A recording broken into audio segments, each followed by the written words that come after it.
Mm-hmm. Rebooted that fucking computer 3 times. That's right. Yeah.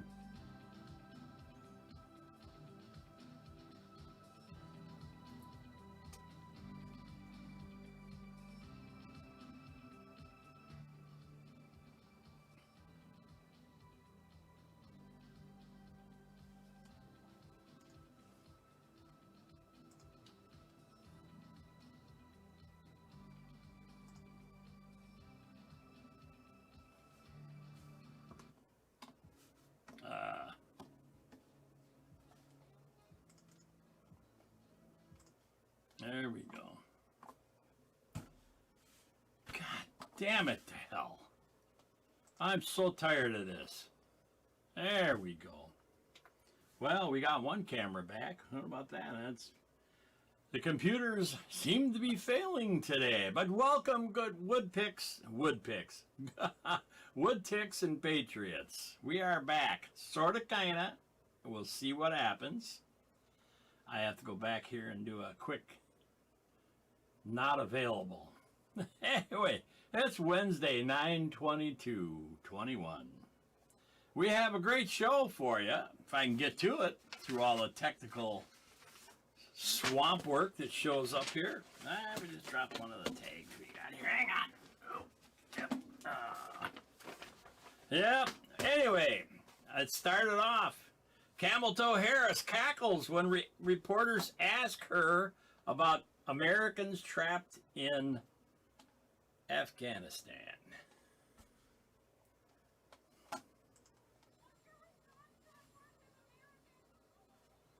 Hold on. That's right, hold on. Oh, God. Can you believe it? This is what she says. I'm sorry, but I do not think that there's a less likable person in American politics than Kamala Harris. This is a staff writer. Hang on. Let's see if I can get this camera working here.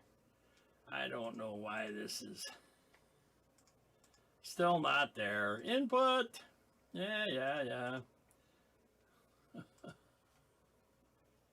Well, I guess we'll do the show on cam 2 today. Yeah, well, whatever. I'll talk over there then.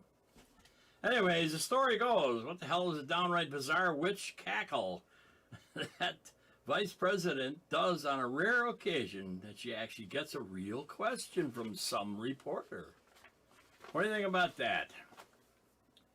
She likes to cackle. She does like to cackle, doesn't she? I tell you, that's what it's all about.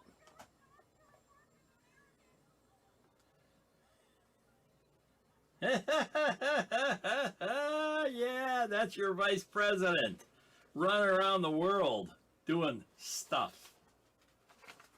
I don't know what it is. Does anybody really know what she's doing? Anyway, you know, my show has now been discombobulated a couple of different times because, hang on 2 seconds, because we're having technical difficulty. I want to get this back in order so we can talk about stuff that we want to talk about. And one of the stories that we dug up this week comes out of Native News Online and has to do with petitions that are filed. So I gotta remember not to look at this camera. I gotta look over here. Petitions have been filed with the U.S. Supreme Court to decide if the Indian Child Welfare Act is constitutional. Now, some of you know, some of you don't. Doesn't matter to me. But I'm an adult adoptee that took somewhere short of 30 years to find my birth family. I've been reunited. They're all great. Love them to death. Yeah. Anyway, excuse me, clearing my throat, not COVID. The state of Texas, 4 tribes and several parents have petitions asking the Supreme Court of the United States of America to review the constitutionality of the Indian Child Welfare Act, ICWA.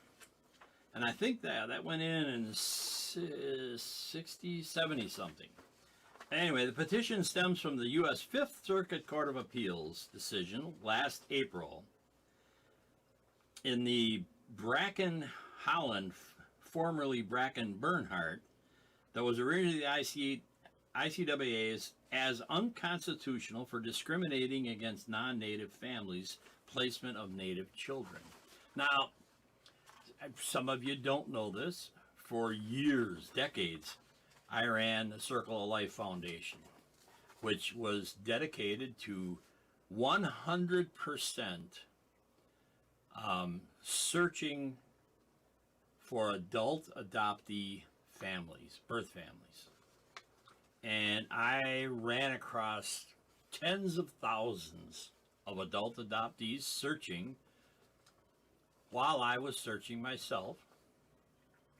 And I shouldn't say it was obvious at first. It was not. It was obvious after probably a number of years and working with adult adoptees and their issues, trying to find their birth families through the swamp of the business of adoption.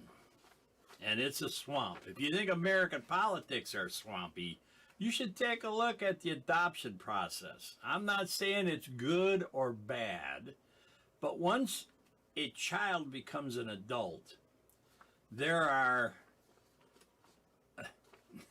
more oxymorons in front of them than I've ever seen in any racial, social discrimination case that I've ever looked at.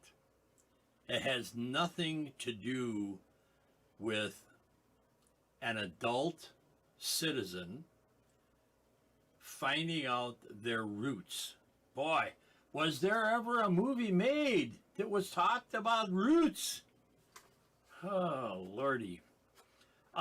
You need to understand it gets specifically hard for adult adoptees to trace back their roots. It could be for medical issues, could be for their children's medical issues. There's just for the need to know. It's in the forefront of America today. Get the poke, don't get the poke.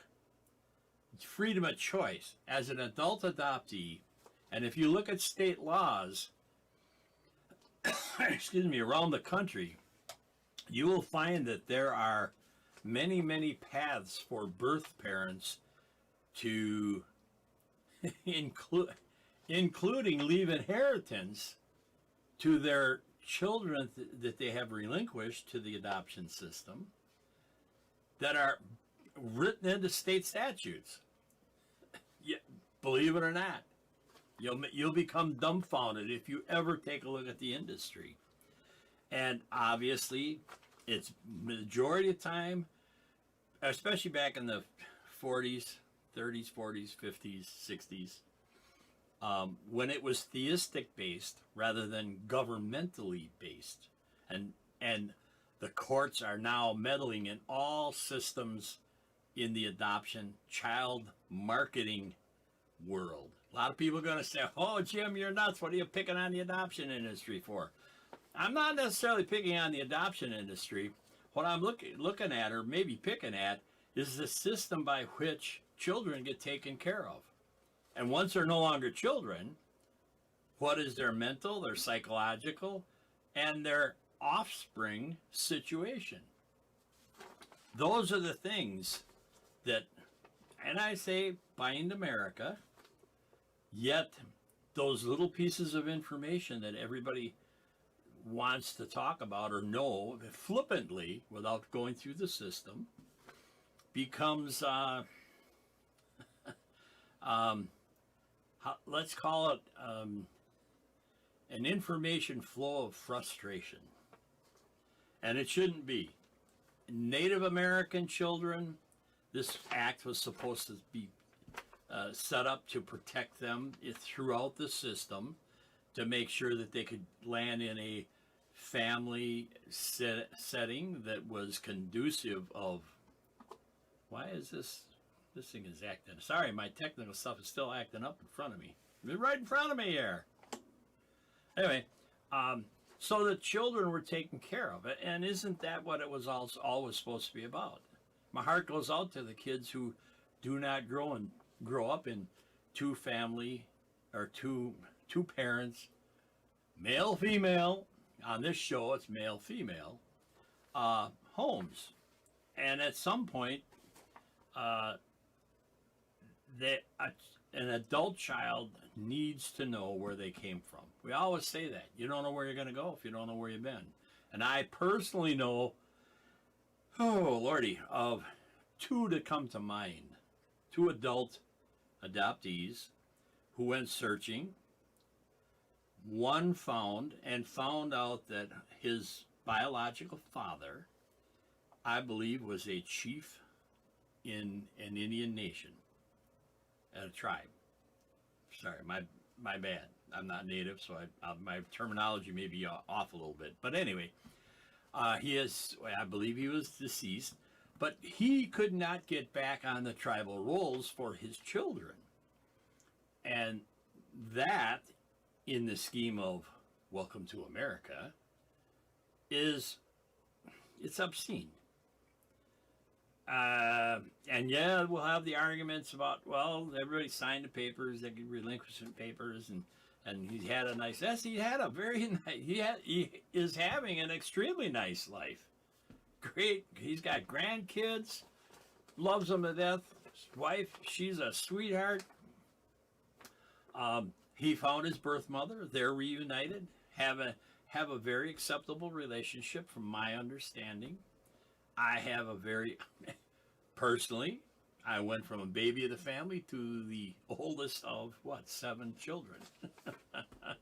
I love them all to death. Great. You go looking for a birth family, you find the whole forest. It's kind of funny. But anyway, on September 3rd, 2021, in the United States, tribal defendants, I'm sorry, I printed off the page here, and they announced plaintiffs filed a petition to ask the United States Supreme Court to review the Fifth Circuit Court's appeal decision in the Bracken-Holland case, challenging the constitutionality of the Indian Child Indian Welfare Act, ICWA.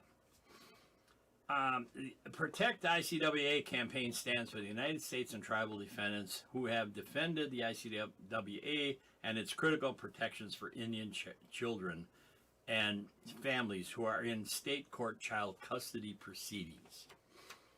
And until you go through, I've been told that today's court proceedings are much better than when I went through them. That was back in the 50s, early 50s, before the love child came along. But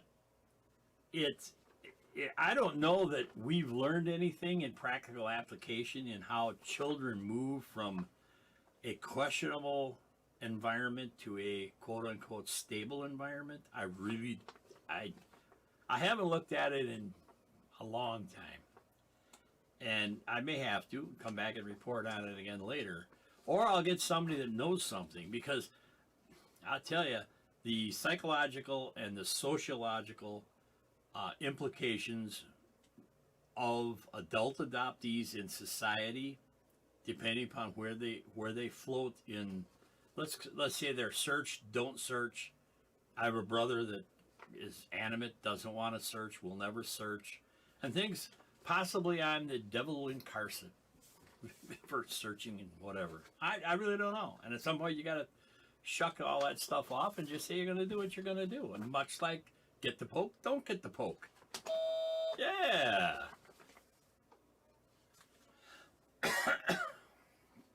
Not COVID, just the morning throat.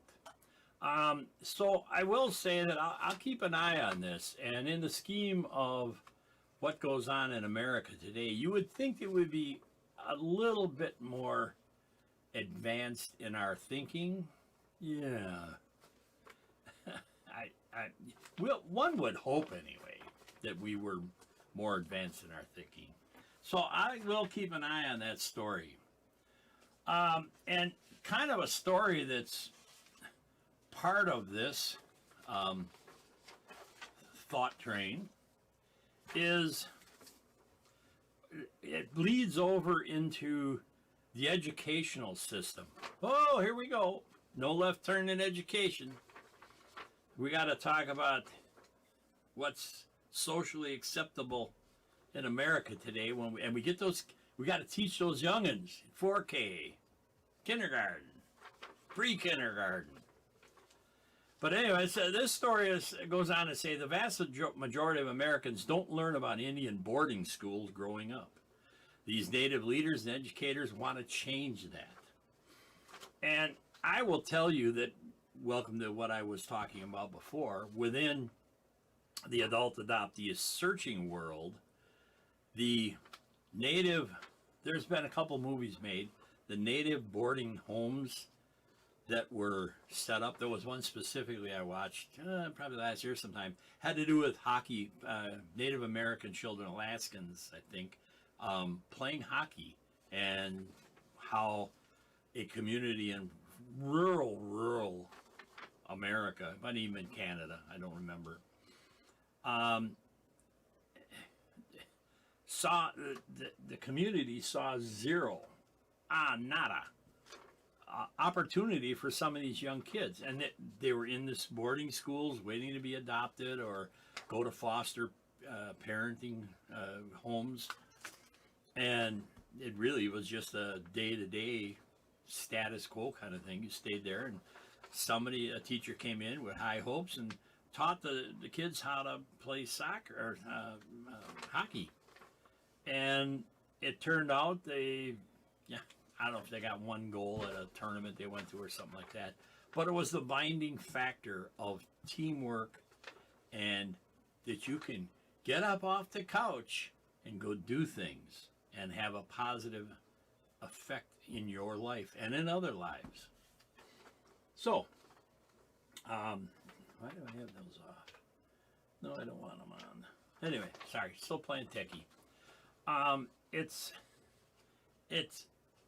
interesting now that with the introduction of the petition to look at the Indian Child Welfare Act, that now the government, oh man, has woke up a little bit. It says only 5 states mention Indian boarding schools in their state content standards, which is the EDU, which is unimaginable, says Sam Torres of the Native American Boarding School Healing Coalition.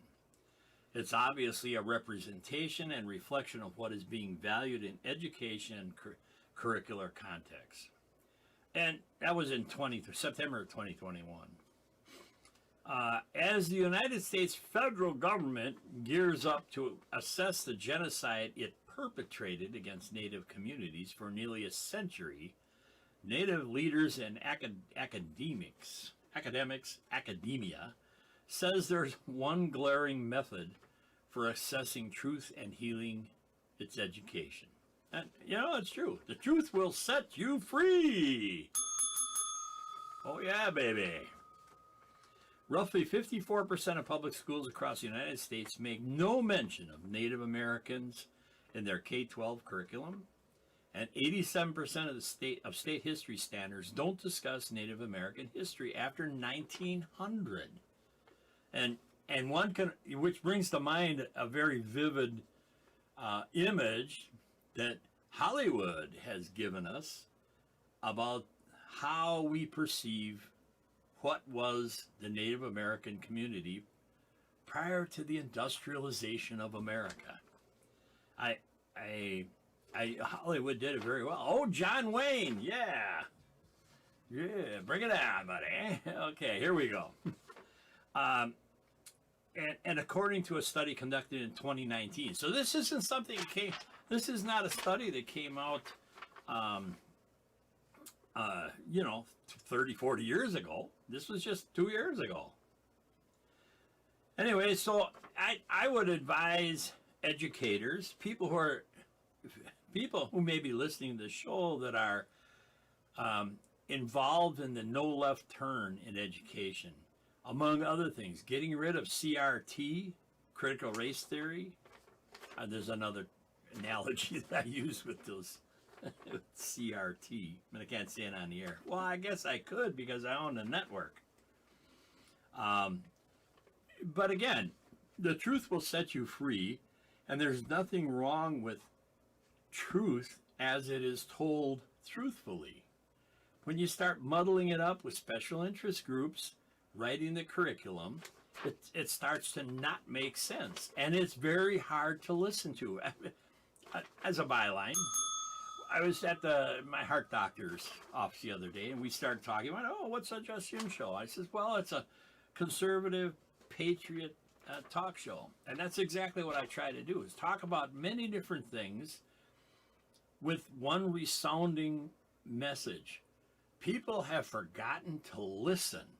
They can't agree to disagree going into a conversation. It becomes a screaming match, a neighborhood burning match.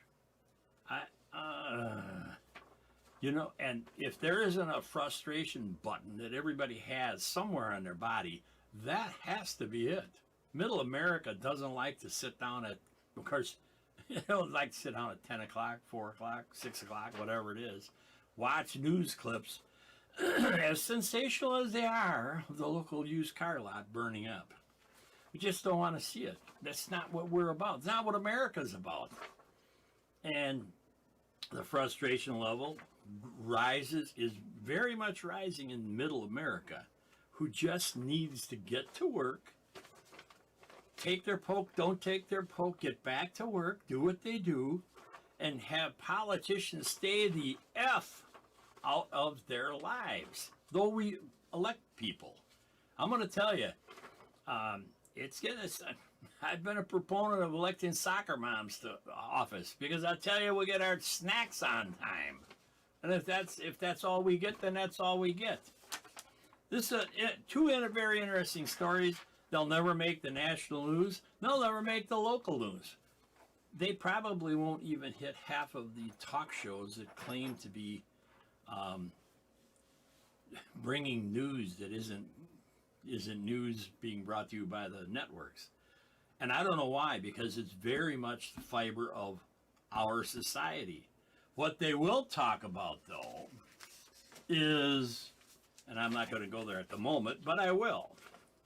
Let's see if I can find this thing. If this stuff works, it's kind of cool. If it's not, I got to look for. There it is, right there. Hey, look at that! It works. No one gives a rainbow unicorn poop about file. There's a QR code. You like the show? You like what I'm doing? Go buy some stuff. Keep me in business. Anyway, this was written in 1957, and it is truer today than ever before. You may not like it, but I'm going to tell you, the one thing you will learn around here, I got to put this stuff up there, is that the truth is uncomfortable sometimes.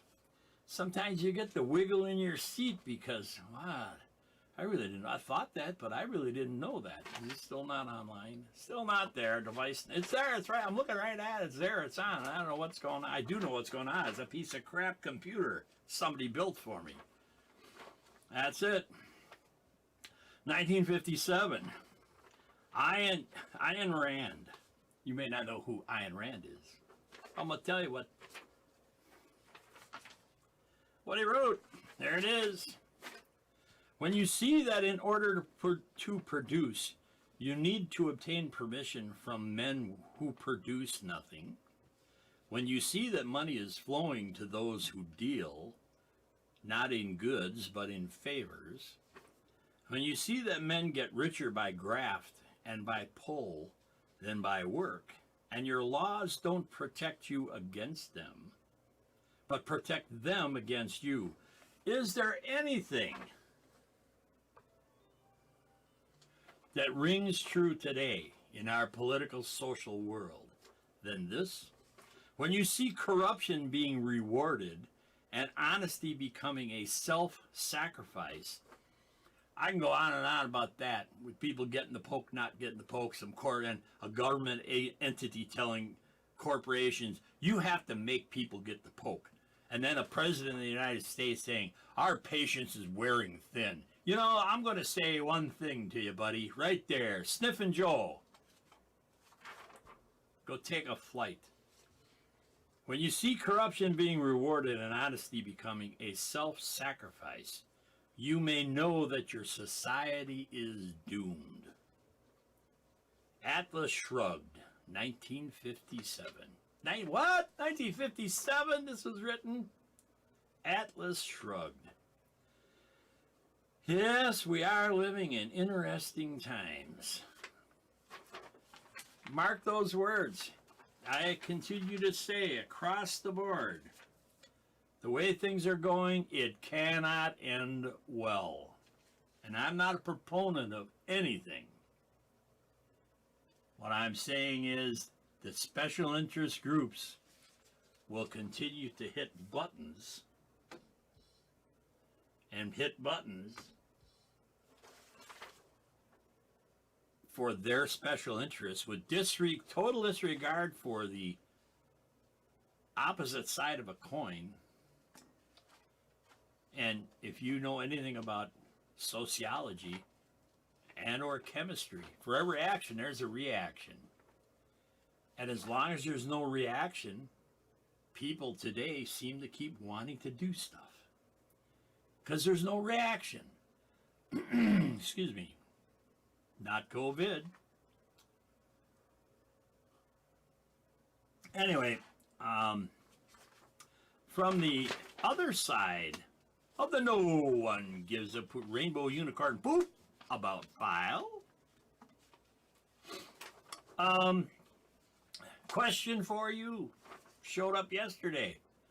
What causes a car seat to expire if plastic takes decades to decompose? What's done with them once they're expired? Question of the day. There it is. Thanks for those cards and letters, kids. Keep them coming in. We have, they might get read on the air. You just never know. Anyway, with that, it's about halfway point. I'm trying to keep my show down to an hour, though I go on and on and on. And a couple people have asked me, well, why don't you do a couple days a week? And I'm thinking about maybe doing a Tuesday, Thursday show or something like that. But anyway, I'm going to take a break, though I started late today. But this has got a very, very this is a very interesting story. And some of you people who are all hell-bent on science, there's a quarter, you are going to want to listen to this, because this story came out August 19th, just a couple days ago, and it is a pile of poopy. With that, I'll be right back.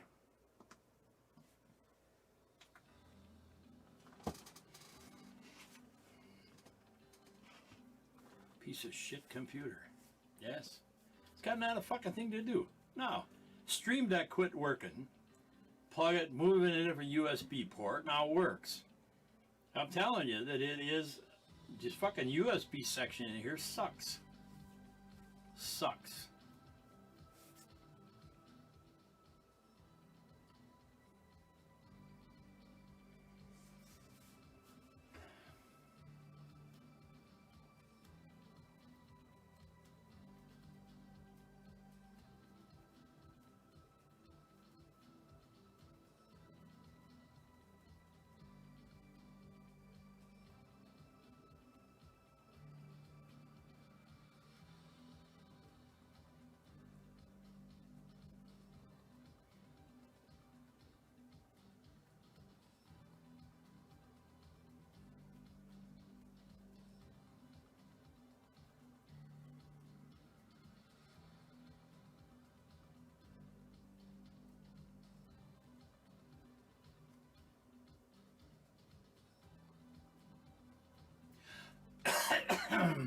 Yeah.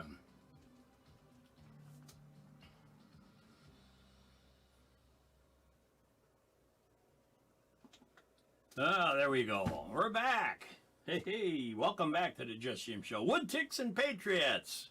This is your show. You may not know it, but it's your show. Oh, yeah, I gotta go through this thing here. You gotta like and subscribe. Oh, it's supposed to be on the other camera. It's not there today. Somehow, way, shape, or form, I have no idea what happened to it. And we got a lot of stuff over the merch, the JJ Show merchandise point. Coffee cups, I got one right here. There it is. I got best morning coffee ever gonna have. Like and subscribe to the Just Jim Show. You may not like what you hear all the time, but you will hear it.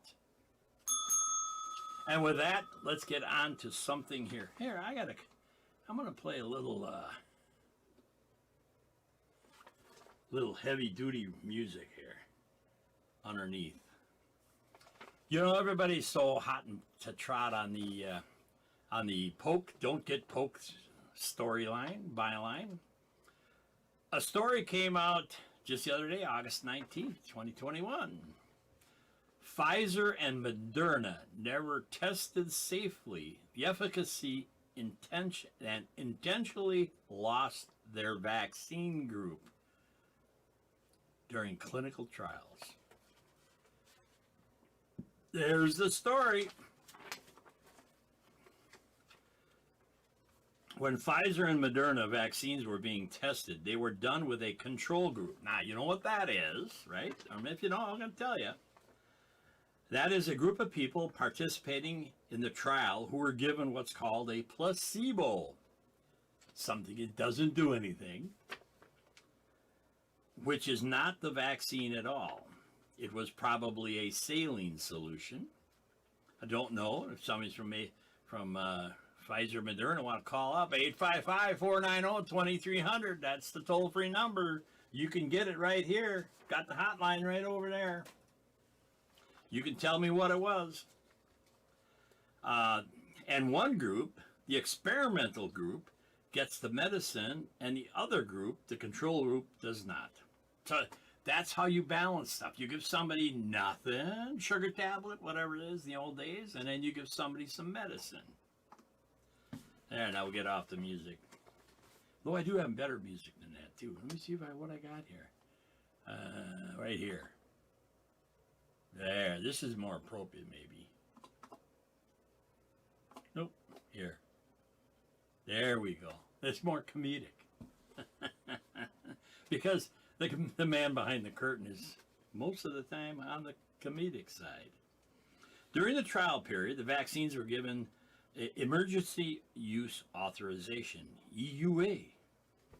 Once that happened, the vaccine makers doing the trial decided, what the heck, and broke scientific protocol. Now, wait a minute, we got to follow the science, people.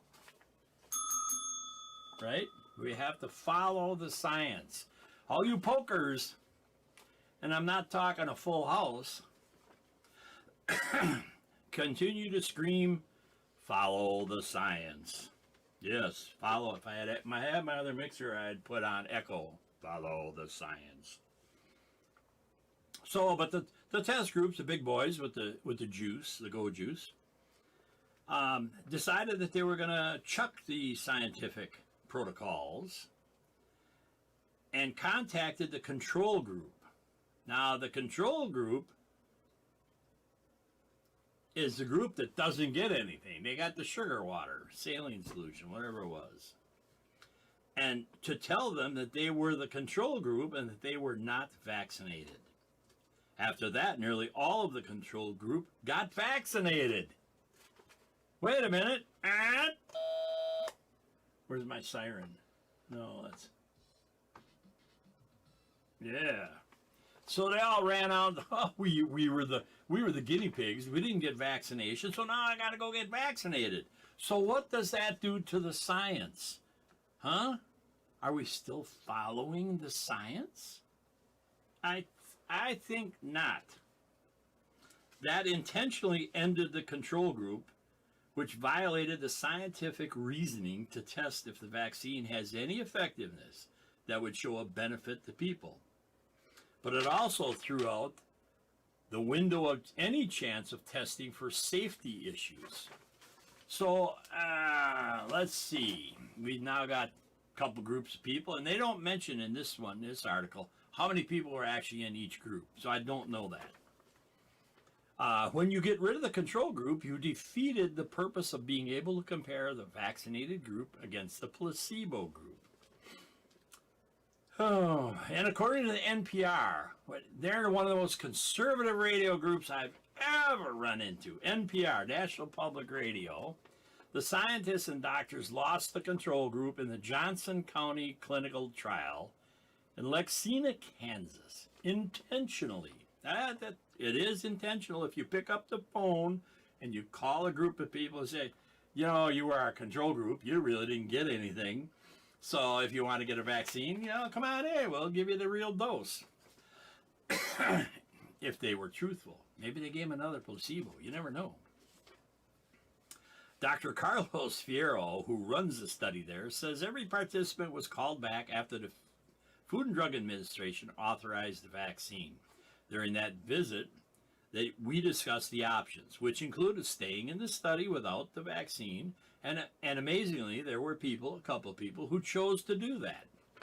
So at some point, you now have a placebo group, but a very minor group of the total testing group. He suspects that those individuals got spooked by rumors about the vaccine.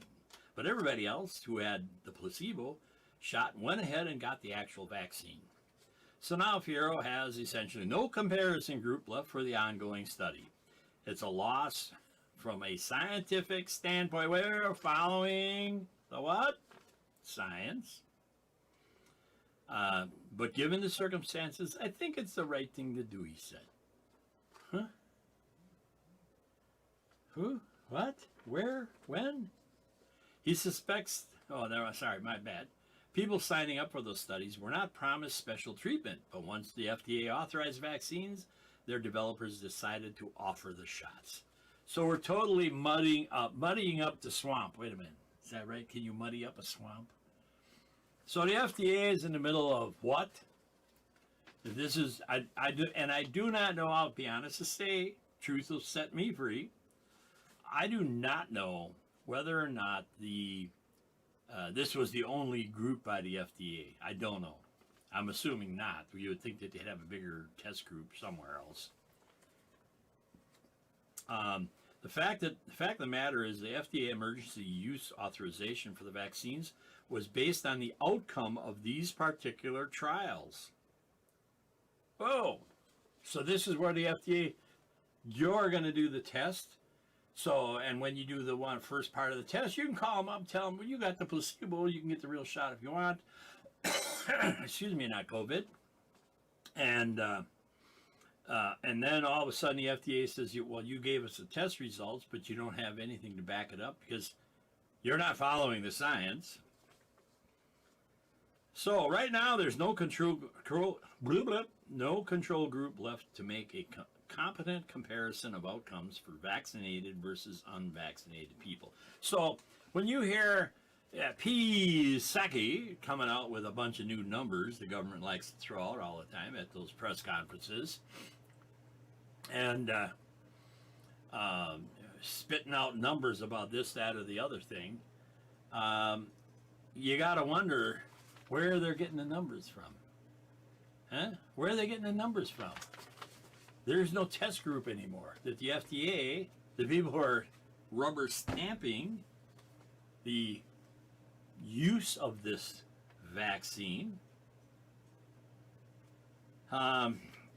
So where is Fujiyama? Oh, Dr. Fuji, sorry. I can never remember that guy's name.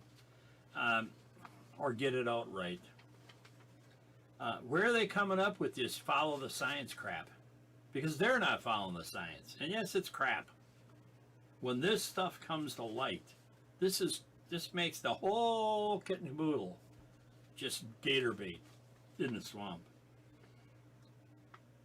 How can the administration claim that the vaccines are effective when there are no test groups results between a vaccinated group and control group of unvaccinated people? Ben Shapiro, who keeps saying the vaccines are 100% safe and effective, eat your heart out. Basically, is what he's saying.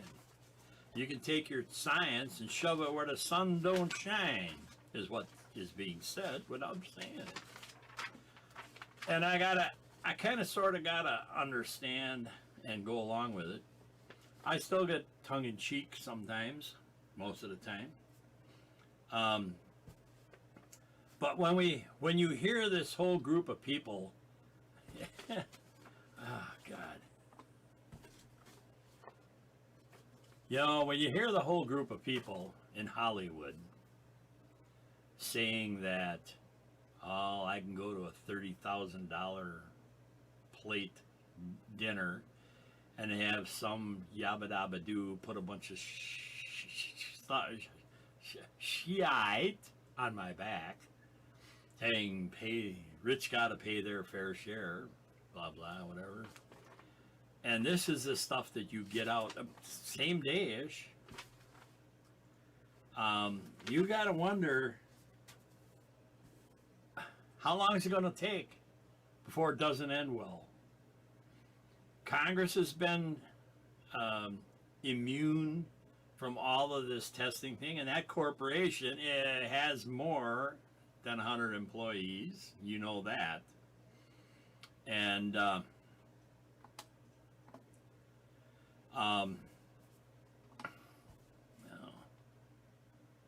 Sorry, hit the wrong button. No, I don't want to play that. That's there. Anyway, and put that back up.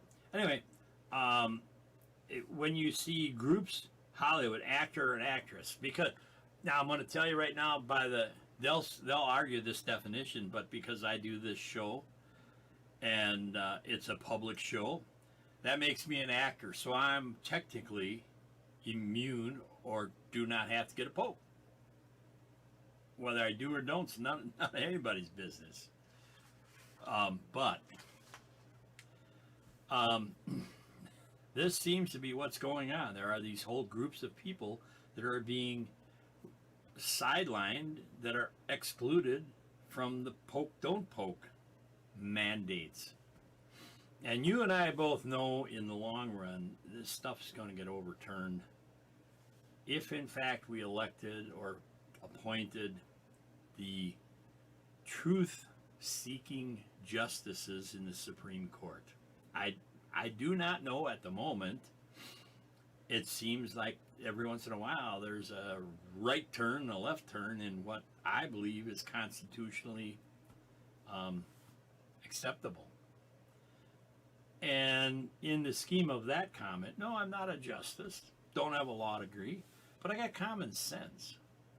And the Constitution as a core is a pile of papers that has great forethought in what and how our country was built and is being run.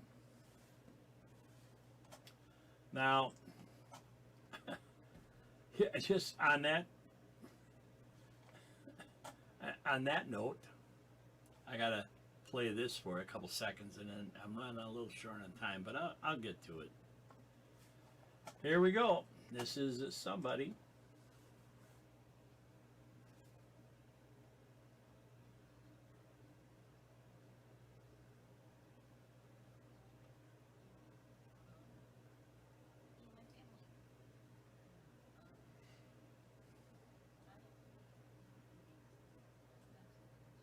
Uh-oh.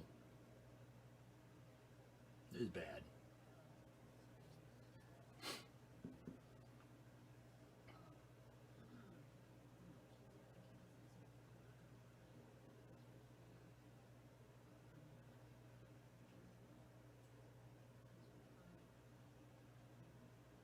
Yep. Yep. Yep.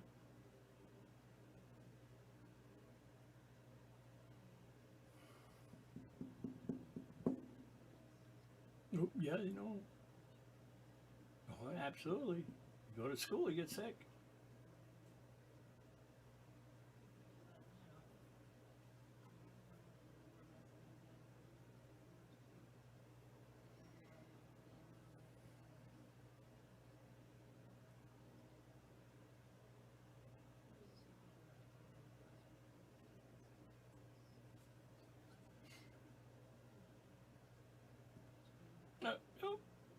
Oh, yeah.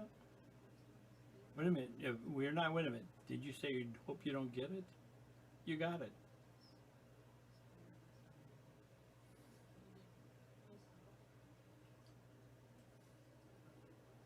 Yeah, yeah.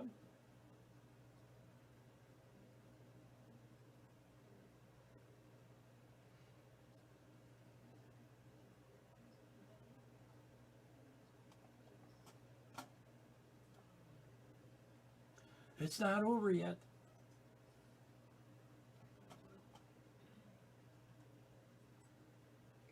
Yep. Okay.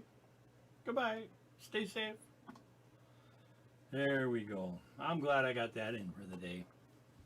Now, and I make fun of it because I just read an article about the manufacturers getting rid of the control groups, um, then basically throwing the science out the window. Yet we've got mask mandates. We've got everything other. We're gonna have, God, we got masks. Have you seen the ships being held offshore on the West Coast? That's what we got. Here we go. Let's go down to Florida. Governor DeSantis does it again.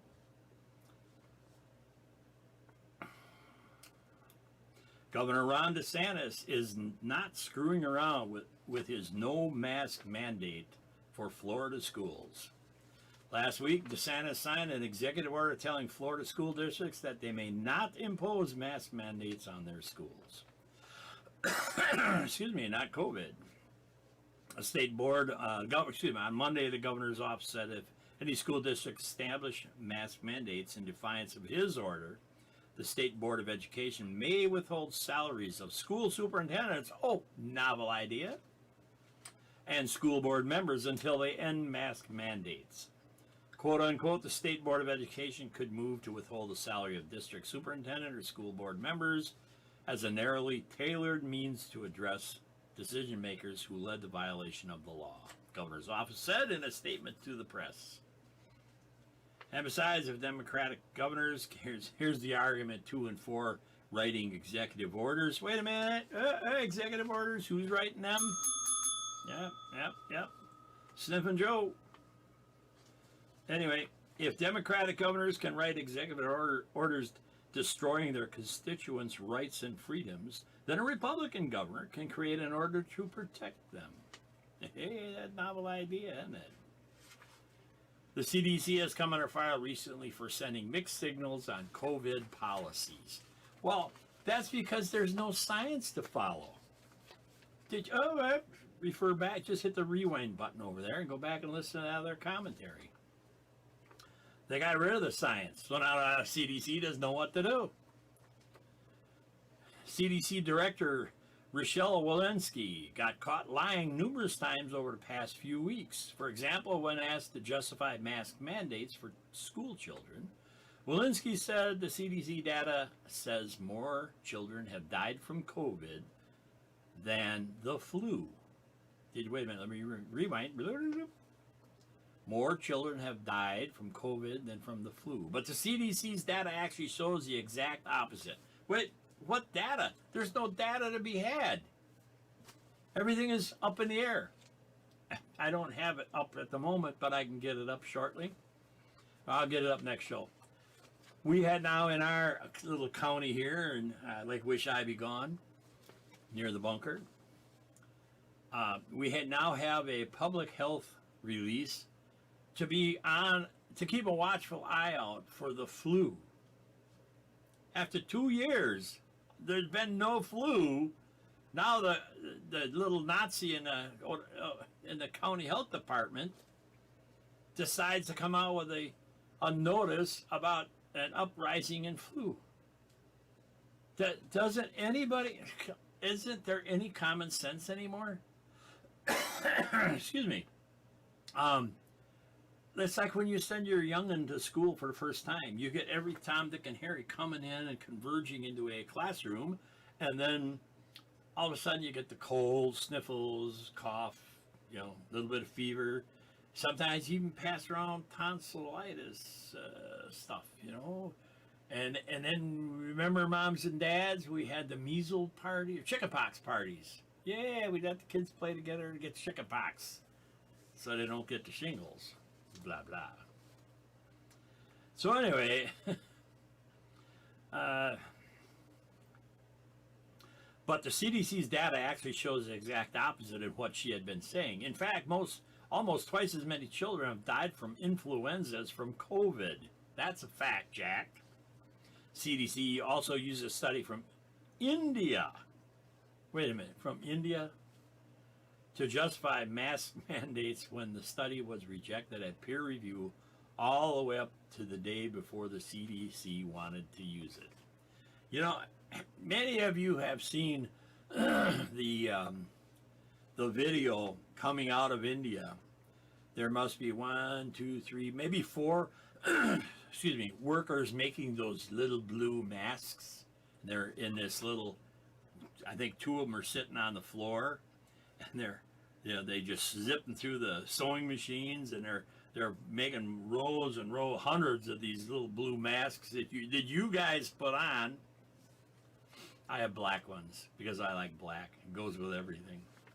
Anyway, and it even says Just Jim Show on it. So if you want some, make sure you see right there, up there in the upper 1 o'clock on there. Yeah, that's got a mask that says Just Jim Show. Hit the QR code. You can go get one. Get a bunch of them. Anyway, they're going to India, the place that they put all these masks on the floor, cut them up, put them in a little box. Yeah, one guy's cutting them apart because the sewer just keeps sewing through this whole row of them. And then they bring them over to your local Wally World, your Target, and put them in a box, excuse me, and sell them to you for what? $2 a piece, whatever it is. And you're gonna, and then you can get those masks right when you walk down the aisle to get those soccer balls that are made in the sweatshops right next door to the guys that are making the little masks. CDC used a study of India to justify mask mandates, but the study was rejected at peer review all the way up to the day before CDC wanted to use it. It may have forced their peer review site to change the status of the study from the reject to revise. The English language is specific, people. They use the right words to get whatever they want. And to make matters worse, the rejected study was for COVID vaccine that isn't even approved in the United States. Think about this. Oh, Sniffin' Joe was over at the UN the other day and decided that he was going to commit our resources. No, they're not our resources. They're my resources. And here you go. They're going to send stuff. Maybe they're going to send the vaccines that don't work, don't have a control group overseas. Think about that. Is that what our good nature is going to end up doing? Due to the circulating and high contagious Delta variant, the CDC recommends universal indoor masking by all students age 2 and older. But we can't give them a vaccine until they're what, 12? Something like that. Staff, teachers, and visitors, K-12 schools, regardless of vaccination status.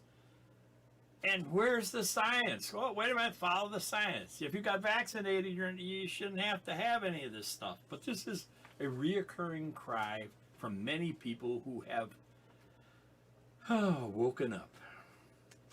Well, maybe they've been awake all the time. I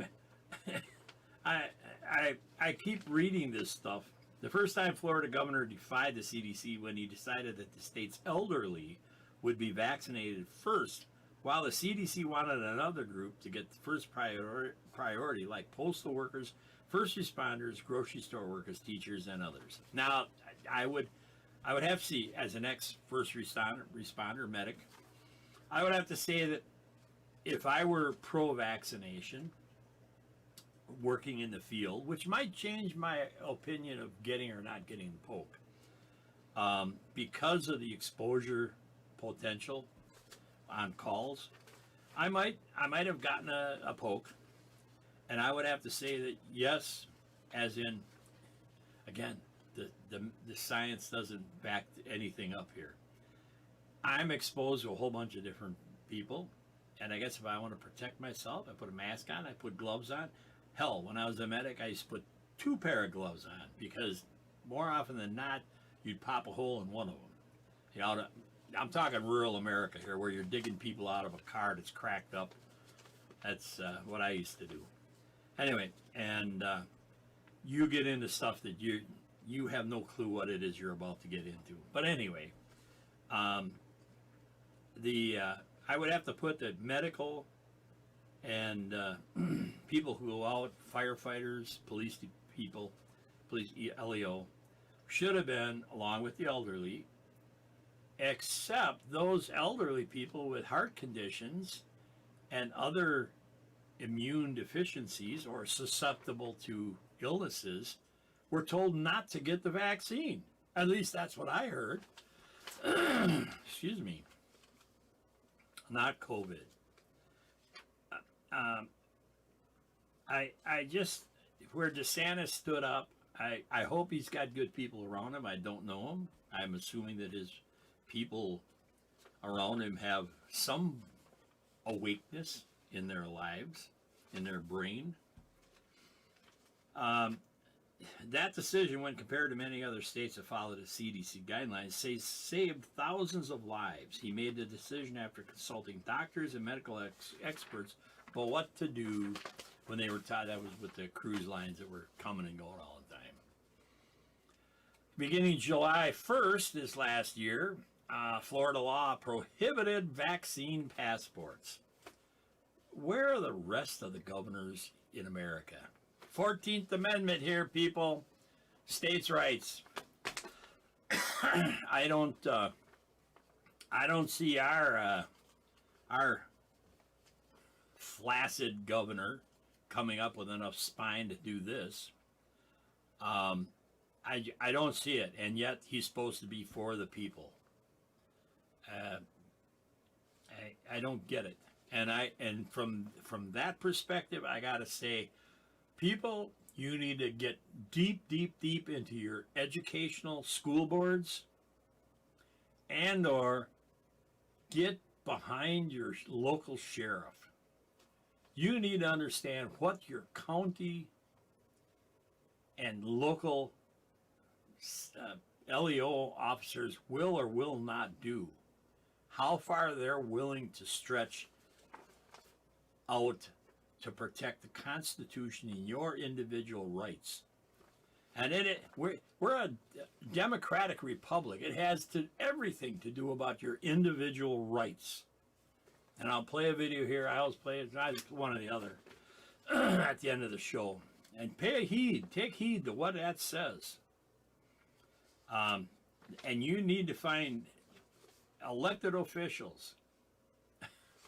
I was surprised. Old Ron Johnson, Wisconsin, cheesehead boy, grilling somebody. I don't remember who it was. Border boys. Yeah, as the head of the border.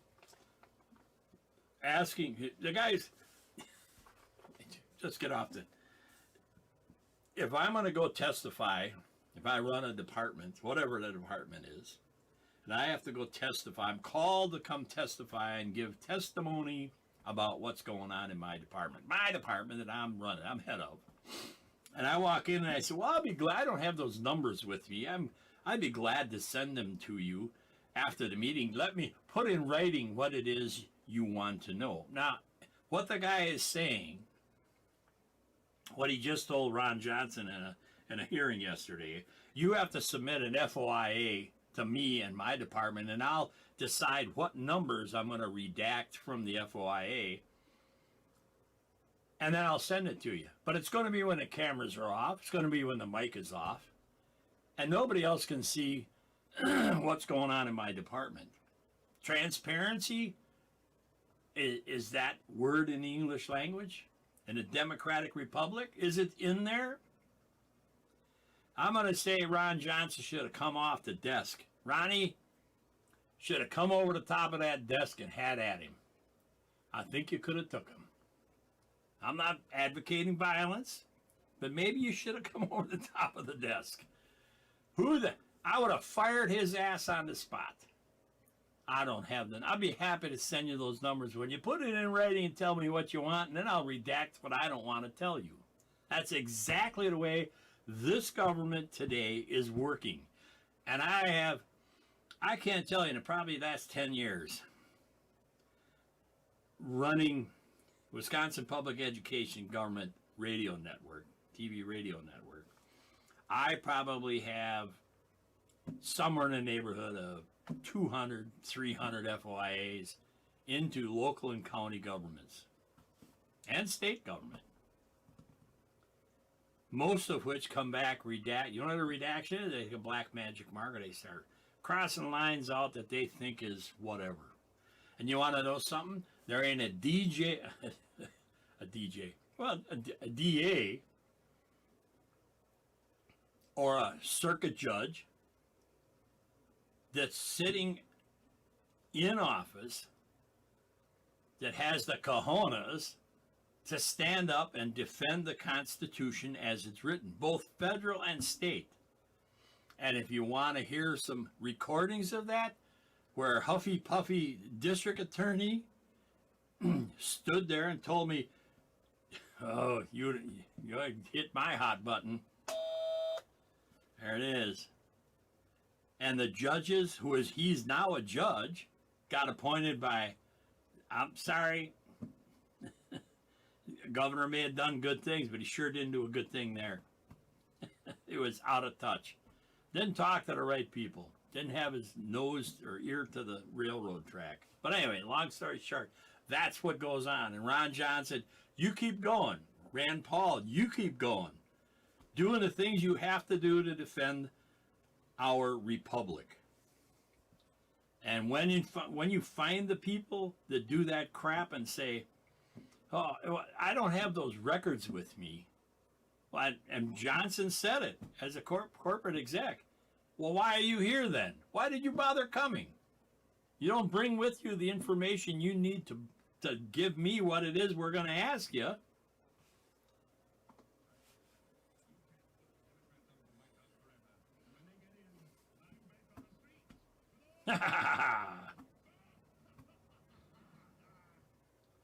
That's right.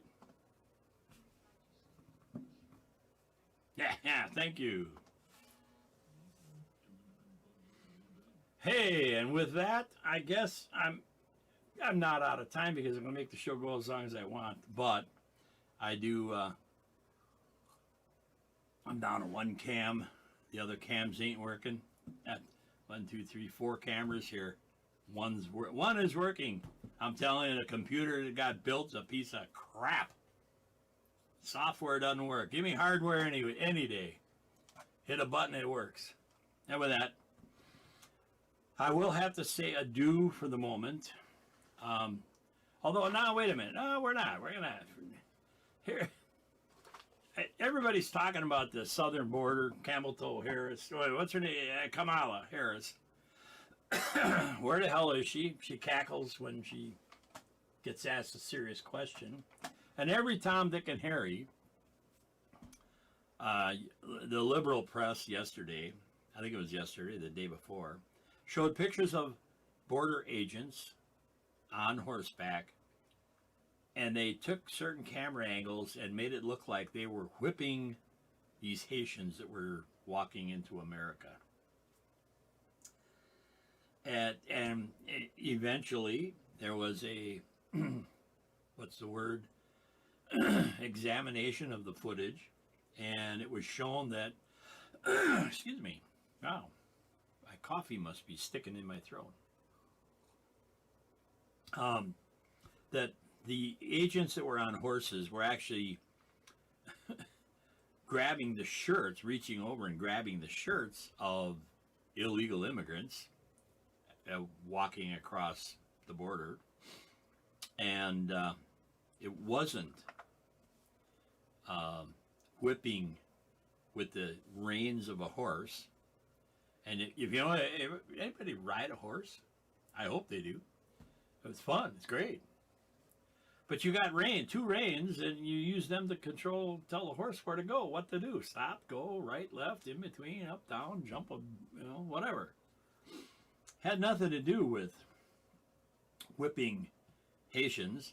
And then I posted a picture the other day here. I'm like, somebody help me out here. How the hell did 10,000 Haitians get from Haiti to the U.S. border and then camp out under a bridge? I am really having a problem with this. I really am. I don't get it.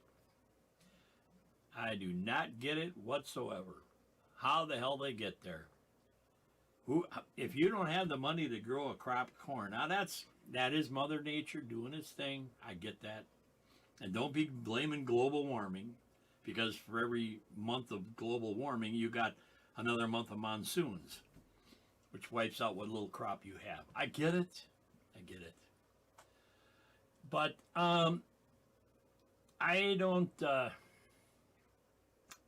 get, and I hear that there is another 10,000 people distributed between Colombia, where was the other country? Venezuela, Colombia, that are on the march.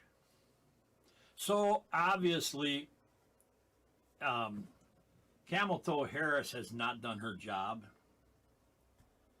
Sniffing Joe, we'll get it under control. No, son, I don't think the only thing control. I'm going to send you a package. It depends.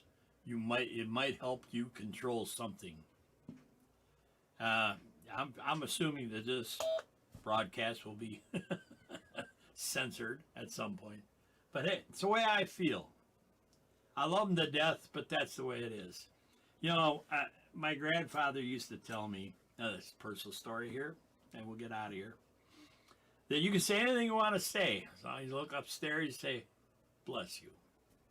So I'll say anything I want to say on my show, because it's my show, my network, Dose of Reality TV, the Just Jim Show. That's it, just me, my opinion. It's whatever I say, take it with a grain of salt. It's the Just Jim Show, nobody else. And when it's all said and done, we all individually go to a voting booth, make our mark, and go home. And our government is exactly what we have voted for. As hard as that is to say, that is exactly what we have today. We voted for it. We, the people, voted for it. And I'm going to tell you, I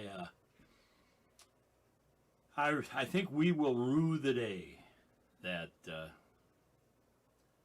we voted this way. But I do not. Given California, I have lost a whole lot of expectations. But I don't have great expectations in them for Americans anymore. Everybody apparently lives in a land of sun and has a good time. Doesn't give a patootie about what's going on. But with that, I have to say, God bless each and every one of you. Take care of each other.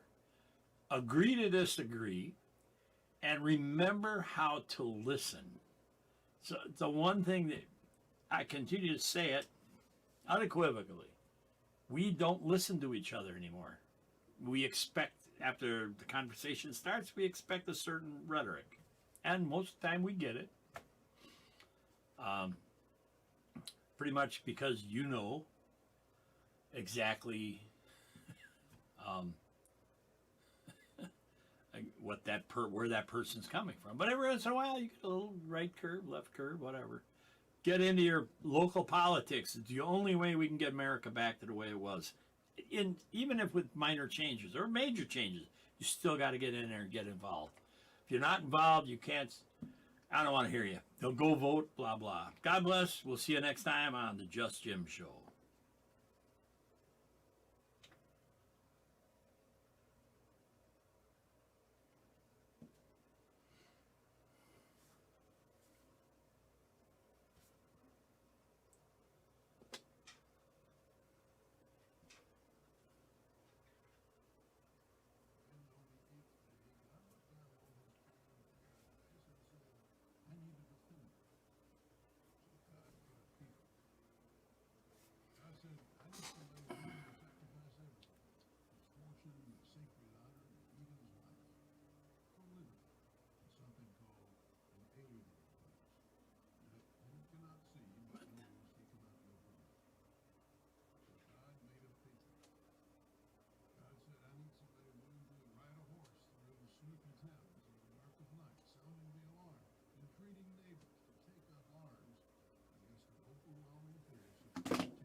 willing to do whatever it takes, even write a book to confront injustice and spark a movement that will terrify our people so that change will rightfully be shepherded.